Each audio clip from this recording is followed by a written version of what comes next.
আজকের থালাতে কিন্তু পুরো একদম দারুণ খাবার আছে। আছে এটা দেশি মুরগির মাংস, চাপলা মাছের চচ্চড়ি, টমেটো আলু পেঁয়াজ দিয়ে উচ্ছে আলু ভাজা, আছে শসা পেঁয়াজ আর হচ্ছে গাজর, তারপরে বরবটি দিয়ে মুগের ডাল করেছি।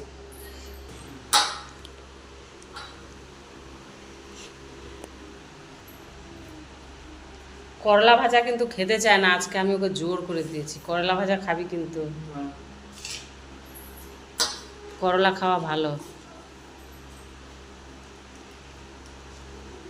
দেখেন না মুখ চোখ করছে কেমন।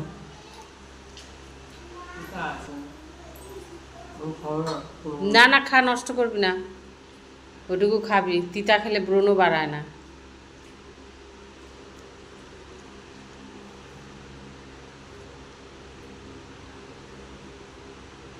অল্প ভাতে মেখে খা, তিতাটা কম লাগবে।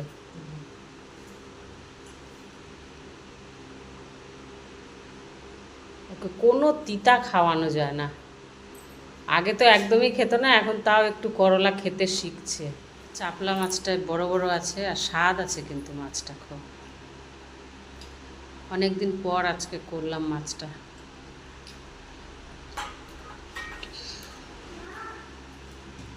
মাছটা টেস্টি না?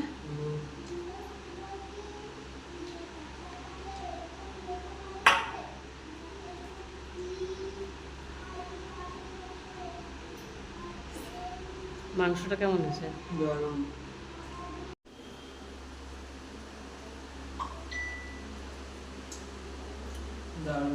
ভালো হচ্ছে না? সবার ভাগে কিন্তু দুটা করে রসুন।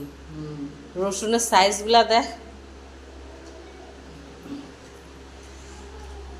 বিশাল বড়।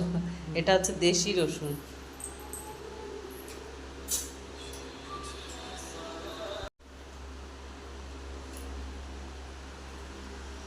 মাংসটা কিন্তু সেদ্ধ হয়েছে ভালো, আজকে খুব টেস্ট হয়েছে কিন্তু, তাই না?